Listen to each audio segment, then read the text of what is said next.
In an emergency, one of the most helpful things you can do is let your team know whether you are safe or need help. It takes one tap to give responders a clear picture of who is safe. Here's how to respond to an emergency notification.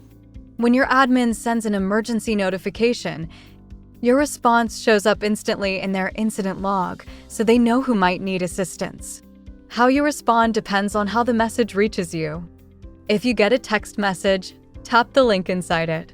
It opens a web page with an "I'm safe" or "I need help" button, as well as a chat and call option.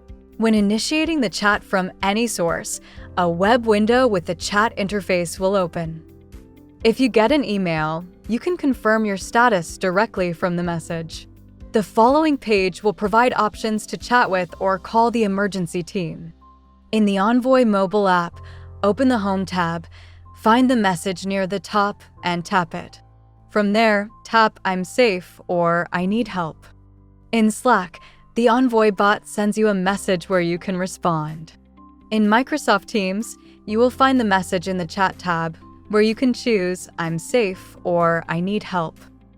If a message asks for a response and you do not reply, Envoy sends a follow-up response required message after 10 minutes, up to 2 reminders total, using the same channels as the first message. If you made a mistake or your situation changed, you can update your answer from any channel. Just tap or click Edit and select the correct response. One tap keeps your team informed and helps responders focus on the people who need them most.